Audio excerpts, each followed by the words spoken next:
Welcome to Jurassic Park. What's going on, guys? Carter here with Edge Mindset. We're going to be playing around with some OTFs today.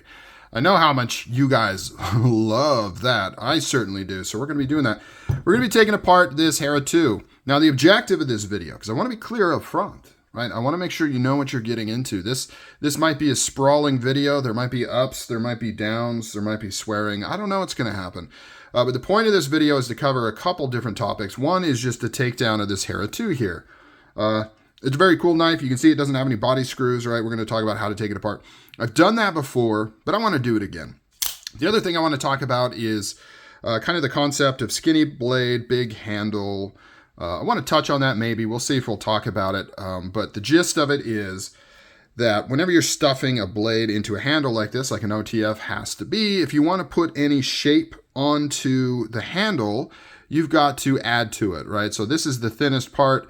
This is the smallest amount of space that this blade could fit into, while including some sort of borders in the handle and the place for the body screws and things like that. So if you want to put any curves or any shape to the handle, you've got to add to it, right? So that's what creates the whole, big handle, skinny blade type thing. Something like this ADV Stinger here, now I just have the top off because we're going to be doing some comparisons. You can see that it's really just a rectangle. This is the thinnest part. It does kind of spread out here and up here a little bit, but for the most part, it's a rectangle, and then they just use these little milling things to kind of give the illusion of shape, which is very cool, by the way. The way they did that, because I really like the handle design on this ADV Stinger, and it gives it allows you to have a pretty wide blade to fit in the handle. But, okay, so let's start. The other thing I wanted to point out is, I don't know how to phrase this. So the ADV Stinger, I've talked, I really like it. I really like this guy. I love the action. I love how smooth it is. I like how it thunks open. I like how it has very minimal blade play. Not that this has a lot, but the Stinger has less, right? This has a little bit more movement. And I got some comments talking about, kind of talking some trash on Microtech, right, with that, right? Because they're kind of like, well, Microtech's a little more expensive, and you're saying this ADV Stinger has such good action, and you really, really like it. So I do want to point out that not everything is as simple as it seems, and Microtech is doing some really good stuff internally that this guy is not doing inside, and we'll get into it. So this knife, pinch the blade. It's not sharp on both sides. It's not a dagger. So you can simply grab this spine, retract it, pull it off track. That's the safest way to take this thing apart.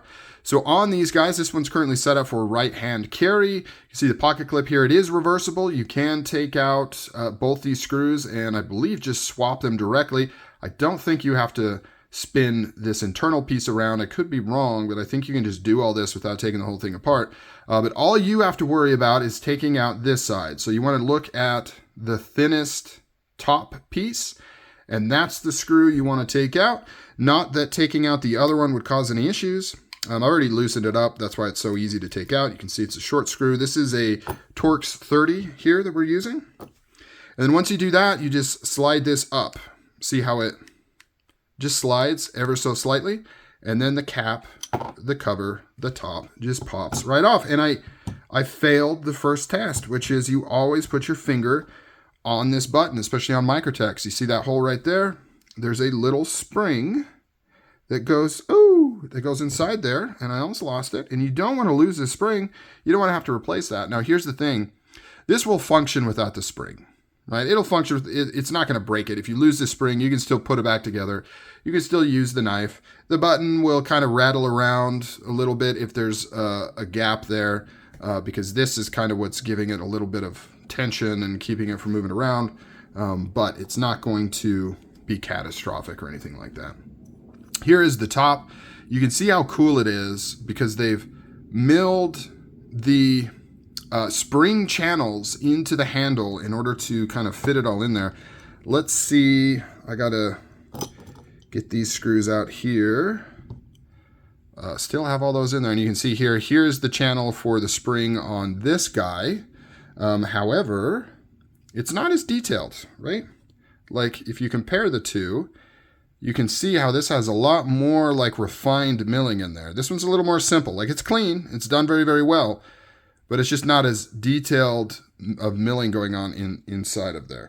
Now you may be wondering, what is that white stuff? It is not because I love OTFs that much. It is to prevent spring sing, is what they call it. So sometimes on OTFs, the spring will make that tingy, twangy sound, and a lot of people don't like it.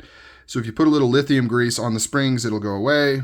It only lasts about a year or so, and then you got to redo it or just live with the sound there. So notable differences between these two is the Stinger does not have a spring or channel. This just rides directly on the aluminum. I don't know if that's better or worse. I don't know if this could get gummed up with stuff and cause issues or not. Time will tell as I carry and use it. Next up, and one of the big things I wanted to talk about is let's take a look. Oh my gosh. This frickin' thing sucks. This never stays on. Every time I take apart this stupid Stinger, this spring flies off because you can see how little these hooks are, but doesn't matter. It's easy to put back on. I just wanted to show you some things here. So let's move this out of the way. So here is the carriage. I don't want to take the spring housing off of here, but you can see how much more complicated, well, not complicated, just more robust this is. Obviously, it's a two spring system, but look at this carriage hook right here. Look at all the strengthening. Look at the ribbing on here. And then more importantly, if we compare these, you can see how this one is contoured to fit around the pin right here compared to this one also has a pin. Also note how much smaller this pin is than this one, much more robust here. And this is simply connecting to that pin because this actually connects to it on a flat surface, right? So it's not contoured for the pin. It just kind of has a contact point right there in the middle, and then that is it. But more importantly, look how much thicker, trying to get it in here. Look how much thicker that material is on this guy. So one of the weak points on this style of knife that will sometimes break is right here on this hook, right there on that corner. Because you're putting tension on this thing all the time, you're pulling it, you're stretching out the spring, that's what makes the blade fly out. And sometimes these will crack and break right there, and this little cheap hook will just snap up. Now this guy is way more robust. This is an actual specifically machined piece to contour onto that pin with way more material going on. So way more robust, way stronger right there. Now everything else, really nothing else particularly notable there. It's all the same. The other thing I wanted to point out in terms of the differences here is the size of the locking gates, or rather the thickness of the locking gates.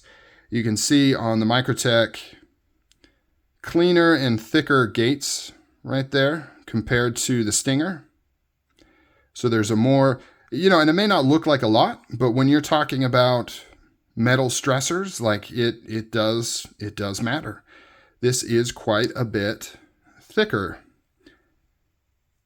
You can see in there where it actually connects onto the blade and kind of stops it and keeps it from opening and closing. If we look here in the locked position, that's the contact point, if you can see right there. And I'm trying to see, yeah, so it does do both. So it has that ridge in the middle. I don't know if you're kind of seeing that there, but it has that ridge in the middle, but you can see it's contacting on the left side and the right side. And then if we look at the Microtech, it's the same thing. It's contacting, let me see if I can get light in here. It's contacting on the left side and the right side.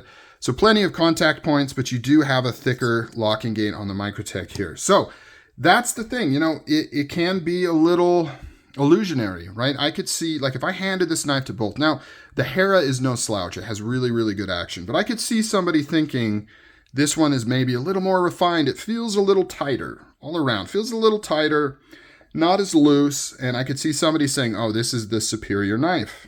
Not necessarily. When you open it up and you kind of look at the engineering inside, I would say this is a stronger, more robust system, less prone to breakage. I like that it uses the two springs to distribute the spring force onto both of these. In my mind, I'm no engineer, but I would think that that would decrease the chances of having issues. You know, it decreased the chances of one of these springs breaking. And in theory, even if you did break one of these, I wonder if the knife would continue to function, albeit not ideally. I wonder if it would continue to function. Whereas on this one, obviously with the single spring, if this broke, you know, it's just not going to work. So let's get this thing back together just to show you. And then we can also look at how this blade is kind of fitting in here. You can see how, like I mentioned before, you've got to have a certain amount of space here for this wall, and then you've got the channel that the blade slides into. You've just got to have enough room for this thing to fit in. Now, would it be cool if they could somehow figure out how to make this smaller? Yeah. You've also got these screws. Like, you've got to have space for this kind of stuff to fit a blade inside the handle, which kind of leads to that whole skinny blade, fat handle phenomenon that a lot of people struggle with. So to put this back together, we need that. We need the button right here. Put the channel on the top because that's what this little guy fits into. Slide this into the thingy bobber. There we go. So now that's clipped in. Put your hand on here to keep that in place. Slide this on top until it fits into the little channels there. Slide it down. And then now we are flush. Now this thing will just work. Don't want to do that too much until I get this screwed in.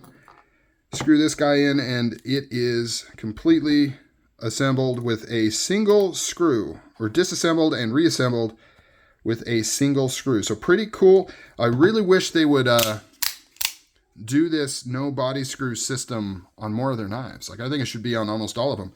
Not only is it a cleaner look, which is cool, but it also means it's easier to disassemble. You know, you don't have screws that you can lose, and you don't need two different tools. So, all right, just wanted to point that out. In fact, here's a little thing. If you're still hanging out on this video after 12 minutes of me rambling, this was not the intention of the video. My original intention of the video was just to disassemble the Hera and take it apart. And then I started to notice some of the details inside and was pointing it out and realized I need something to compare it to, because I was trying to explain how this style is kind of inferior. And I thought, you know what, I'm just going to redo the video, take this apart again, and kind of show those differences. Now, by no means am I saying this is a bad system. This is the traditional way that these knives have been made for a long time. A lot of these improvements have only come about with the new generation of Microtechs. But I think these are very good improvements. Outside of even, you know, the easier action and the longer throw, the internals have been beefed up on the new Microtechs compared to how they used to be made. This is how older Microtechs used to be made. Although I think their locking gates were always thicker than this, and their pin has always been bigger than that. But this is pretty much how they used to be made, and they used to only have a single spring. They've since changed to two. So, all right, I'm going to get this stinger back together. Thanks for hanging out. Appreciate all of you. Talk to you later.